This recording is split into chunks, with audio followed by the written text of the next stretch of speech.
ಇನ್ನು ಲೈನ್ ಅಲ್ಲ ಐತಿ.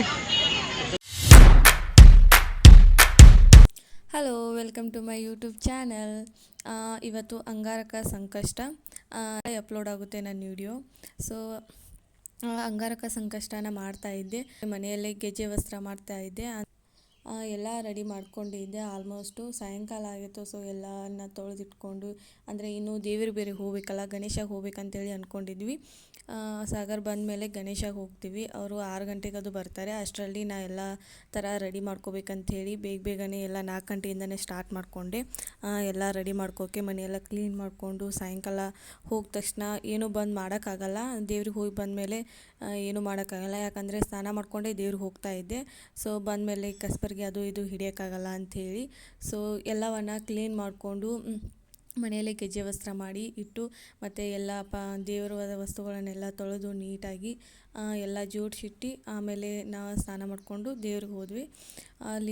ನಾವು ಪ್ರತಿ ಸಲ ಹೋದಾಗ ಪ್ರತಿ ಸೋಮವಾರ ಅದು ಹೋಗ್ತಿದ್ವಿ ಟೈಮ್ ಸಿಕ್ಕಾಗೆಲ್ಲ. ಸೊ ಹೋದಾಗೆಲ್ಲ ತುಂಬಾ ರಶ್ ಇರ್ತಿದ್ದಿಲ್ಲ, ಡೈರೆಕ್ಟಾಗಿ ದೇವ್ರಿಗೆ ಹೋಗ್ತಿದ್ವಿ. ದೇವಸ್ಥಾನದಲ್ಲಿ ಒಂದು 4-5 ಜನ ಅಷ್ಟೇ ಇರ್ತಿದ್ರು, ಯಾರೂ ಇರ್ತಿದ್ದಿಲ್ಲ. ಇವತ್ತು ಅಂಗಾರಕ ಸಂಕಷ್ಟ ಅಂಥೇಳಿ ದೇವಸ್ಥಾನದಲ್ಲಿ ಕಾಲಿಡೋಕ್ಕೂ ಜಾಗಿಲ್ಲ, ಅಷ್ಟೊಂದು ರಶ್ ಇತ್ತು. ಎಷ್ಟು ರಶ್ ಇತ್ತಂದರೆ ನಾವು ಬೈಕ್ ಹಚ್ತಾ ಇದ್ವಿ, ಅಲ್ಲಿ ಬೈಕಿಂದನೇ ನಂಬರ್ ಹಚ್ಕೊಂಬಂದ್ವಿ. ಸೊ ಅಷ್ಟೊಂದು ರಶ್ ಇತ್ತು ಹೇಳಬೇಕಂದ್ರೆ. ಒಂದು ಹೋಗೋಕ್ಕೆ 1 ಅವರ್ ಆಯಿತು ಮೇ ಬಿ, ಅಂದರೆ ಸಾಯಂಕಾಲ 1 ಅವರ್ ಆಯಿತು. ಅಲ್ಲಿಗೆ ದೇವಸ್ಥಾನಕ್ಕೆ ಹೋಗಿ ನಂಬರ್ ಹಚ್ಕೊಂಡು ದೇವ್ರ ದರ್ಶನ ಮಾಡ್ಕೊಂಡು ಬರಬೇಕಂದ್ರೆ ಲೇಟ್ ಆಯಿತು. ಅಂದರೆ ಒಂದು 7 ಆಯಿತು ನಾವು ಮನೆಗೆ ಬರಬೇಕಾದ್ರೆ. ಅಂದರೆ 6 ಗಂಟೆಗೆ ಸಾಗರ್ ಬಂದ ತಕ್ಷಣವೇ ತಯಾರಾಗಿ ಬೇಗನೆ ಹೋಗಿಬಿಟ್ಟಿದ್ವಿ. ಆದ್ರೂ ಹಂಗೆ ಮಾಡಿ ಒಂದು ಸ್ವಲ್ಪ ಲೇಟ್ ಆಗೇ ಹೋಯಿತು. ಬಂದಮೇಲೆ 7:15 ಮನೆಗೆ ಬಂದ್ವಿ. 7:15 ಬಂದಮೇಲೆ ನಾ ಮನೆಯಲ್ಲಿರೋ ಗಣೇಶಗೆಲ್ಲ ಆಮೇಲೆ ಮಾಡೋಕ್ಕೆ ಸ್ಟಾರ್ಟ್ ಮಾಡಿಕೊಂಡೆ. ನೈವೇದ್ಯ ಮಾಡಿಕೊಂಡು ಪೂಜೆ ಮಾಡಿಕೊಂಡು ಆಮೇಲೆ ಮಾಡ್ಕೋದಾಯಿತು. ಇಲ್ಲಿ ತುಂಬಾ ರಶ್ ಇತ್ತು. ಅದರಲ್ಲೇ ಒಂದಿಷ್ಟು ಜನ ನಡು ಬಂದು ಸೇರ್ಕೊಳ್ತಾ ಇದ್ರು. ನಡು ಬಂದು ನಾವು ನಂಬರ್ ಹಚ್ಚಿದಾಗ ಯಾರಾದರೂ ಬಂದು ಸೇರ್ಕೊಂಡ್ರೆ ತುಂಬಾ ಸಿಟ್ಟು ಬರುತ್ತೆ. ಸೊ ಏನು ಮಾಡೋದು, ಅವರು ಎಲ್ಲ ದರ್ಶನಕ್ಕಾಗಿ ಕಾಯ್ತಾ ಇರ್ತಾರೆ. ಸೊ ಹೋಗಲಿ ಬಿಡ ಅಂತ ಹೇಳಿ ಬಿಟ್ಕೊಂಡು ಹಾಗೆ ಮುಂದೆ ಹೋದ್ವಿ. ಇಲ್ಲಿ ಇನ್ನೊಂದು ವಿಶೇಷ ಏನಂದರೆ, ಈ ಗಣೇಶನ ಗುಡಿಯಲ್ಲಿ ದೊಡ್ಡದೊಂದು ಮುಂಬಾಗಿಲಿಗೆ ಒಂದು ಇಲಿ ಕುಣಿಸಿದ್ದಾರೆ.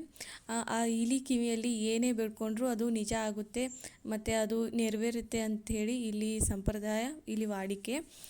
ಸೊ ಸಾಗರ್ ನಾನು ಹೋಗಿ ಬೇಡ್ಕೊಂಬರ್ತೀನಿ ಗಪ್ಪು ಅಂತೇಳಿ ಅಲ್ಲಿ ನಂಬರ್ ಹಚ್ಚಿದಲ್ಲೇ ಹೋಗಿ ಸ್ಟಾಪ್ ಮಾಡ್ಕೊಂಡು ಹೋಗಿ ಬೇಡ್ಕೊಂಬಂದ. ಸೊ ಹಾಗೆ ಹೋದ್ವಿ. ಹಂಗೆ ಮಾಡ್ಕೊಂಡು ದೇವ್ರ ದರ್ಶನ ಆಯಿತು. ಅಲ್ಲಿ ಇನ್ನೊಂದು ಸ್ವಲ್ಪ ಹತ್ತಿರ ಹೋದರೆ ಫೋನ್ ಅಲಾವ್ ಇದ್ದಿದ್ದಿಲ್ಲ. ಸೊ ಅಷ್ಟೇ ದೂರಿಂತ್ರ ಮಾಡಿಕೊಂಡು ಹಾಗೆ ವಿಡಿಯೋ ಮಾಡ್ಕೊಂಡು ಬಂದೆ. ಹಾಗೆ ಮನೆಗೆ ಬಂದ ತಕ್ಷಣ 21 ಕಡಬ ಮಾಡೋದಿತ್ತು. ಹಾಗೆ 21 ಕಡಬ ಮಾಡಿಕೊಂಡೆ. ಬಂದ ತಕ್ಷಣವೇ ಬೇಗ ಎಲ್ಲ ಒಂದು ಸ್ವಲ್ಪ ದೇವ್ರದ್ದೆಲ್ಲ ಆಲ್ಮೋಸ್ಟ್ ಎಲ್ಲ ರೆಡಿ ಮಾಡಿ ಇಟ್ಟಿದ್ದೆ. ಜಸ್ಟ್ ಒಂದು ಗಣೇಶನ ಹೊಸ ತೊಗೊಂಬಂದಿದ್ದೆ, ಅದಕ್ಕೆ ಅಭಿಷೇಕ ಮಾಡೋದಷ್ಟೇ ಇತ್ತು. ನಾವು ಗಣೇಶನ ತೊಗೊಂಬಂದಿದ್ದೀನಿ, ಹೊಸದು ಪುಟ್ಟದೊಂದು ಮೂರ್ತಿ. ಅದು ಯಾವ ಥರ ಇದೆ ಅಂತೇಳಿ ನೆಕ್ಸ್ಟ್ ತೋರಿಸ್ತೀನಿ. ಅದಕ್ಕೆ ಅಭಿಷೇಕ ಮಾಡೋಕ್ಕೆ ಇಲ್ಲೆಲ್ಲ ರೆಡಿ ಮಾಡ್ತಾಯಿದ್ದೆ. ಆಮೇಲೆ 21 ಕಡಬ ಮಾಡಿ ಎತ್ತಿಟ್ಟೆ. ನೈವೇದ್ಯಕ್ಕೆ ಅನ್ನ ಮತ್ತು ಕಡಬ ಮಾಡಿದ್ದೆ. ಸೊ ಇಲ್ಲಿ ಅಭಿಷೇಕಕ್ಕೆಲ್ಲ ರೆಡಿ ಮಾಡ್ತಾಯಿದ್ದೆ. ಅಂದರೆ ಸಾಗರ ಅವನೇ ಮಾಡ್ತೀನಂತಂದ ಅಭಿಷೇಕ. ಸೊ ಅವ್ನ ಕಡೆಯಿಂದ ಮಾಡಿಸ್ಬೇಕಂತ ಹೇಳಿ ಮೂರ್ತಿನ ಅವ್ನ ಕಡೆಯಿಂದ ಅಭಿಷೇಕ ಮಾಡಿಸಿದ್ದೆ. ಆಮೇಲೆ ನೆಕ್ಸ್ಟು ಪೂಜೆ ಎಲ್ಲ ನಾ ಮಾಡಿಕೊಂಡೆ. ಇದೇ ನೋಡಿ ಗಣೇಶನ ತೊಗೊಂಬಂದ್ವಿ. ಅಂದರೆ ಅಂಗಾರಕ ಸಂಕಷ್ಟ ಮಾಡ್ಬೇಕಂತೇಳಿನೇ ಒಂದು ಪುಟ್ಟದೊಂದು ಗಣೇಶನ ಮೂರ್ತಿ ತೊಗೊಂಬಂದೆ. ಸೊ ಈ ಥರ ಗಣೇಶ ಮೂರ್ತಿ ತೊಗೊಂಬಂದಿದ್ದೀನಿ ಅಂತ ಹೇಳಿದೆ. ಸೊ ಅದಕ್ಕೆ ಫಸ್ಟು ಪೂಜೆ ಮಾಡಬೇಕು, ಅಭಿಷೇಕ ಮಾಡಿ ಆಮೇಲೆ ಪೂಜೆ ಮಾಡಬೇಕು ಅದನ್ನಂತ ಹೇಳಿದರು. ಸೊ ಅದಕ್ಕಾಗಿಯೇ ಅದಕ್ಕೆ ಫಸ್ಟ್ ಅಭಿಷೇಕ ಮಾಡಿದ್ವಿ. ಅಭಿಷೇಕ ಮಾಡಿ ಆಮೇಲೆ ಗಣೇಶಂದೆಲ್ಲ ಏನೇನು ಇರುತ್ತೆ ಪೂಜೆ, ಕಡಬ, ನೈವೇದ್ಯ ಎಲ್ಲವನ್ನು ಮಾಡಿಕೊಂಡೆ.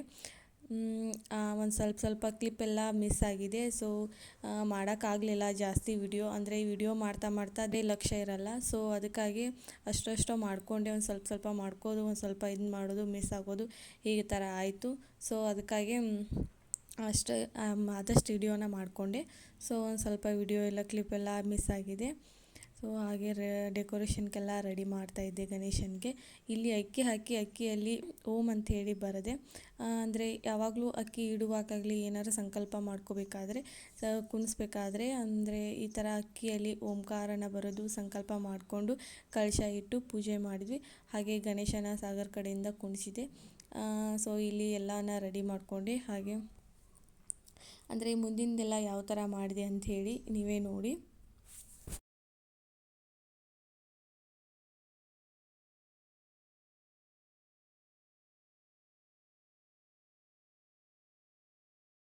ಶ್ರೀ ಗಂಗಾಧರಿ ಗಣಪತಿ ಶ್ರೀ ಗಂಗಾಧರಿ ಗಣಪತಿ ಶ್ರೀ ಗಂಗಾಧರಿ ಗಣಪತಿ ಶ್ರೀ ಗಂಗಾಧರಿ ಗಣಪತಿ ಶ್ರೀ ಗಂಗಾಧರಿ ಗಣಪತಿ ಶ್ರೀ ಗಂಗಾಧರಿ ಗಣಪತಿ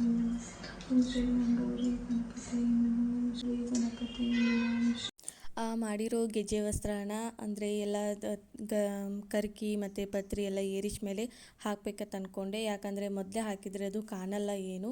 ಸೊ ಪತ್ರಿ ಎಲ್ಲ ಹಾಕಿದ ಮೇಲೆ ಗೆಜ್ಜೆ ವಸ್ತ್ರ ಒಂದು ಸ್ವಲ್ಪ ಹಾಕಿ ಮತ್ತು ಅದ್ರ ಮೇಲೆ ಇನ್ನೊಂದು ಸ್ವಲ್ಪ ಪತ್ರಿ ಹಾಕಿದೆ. ಸೊ ಹಾಗಾಗಿ ಒಂದು ಸ್ವಲ್ಪ ಗೆಜ್ಜೆ ವಸ್ತ್ರನೂ ಕಾಣುತ್ತೆ, ಹಾಗೆ ಗಣೇಶನೂ ಕಾಣುತ್ತೆ ಅಂತೇಳಿ ಅಂದ್ಕೊಂಡು ಒಂದು ಸ್ವಲ್ಪ ಬಿಟ್ಟು ಆಮೇಲೆ ಹಾಕಿದೆ. ಇಲ್ಲಿ ಊರಲ್ಲಾದರೆ ಪತ್ರಿ ಕರ್ಕಿ ಎಲ್ಲ ಸಿಗುತ್ತೆ.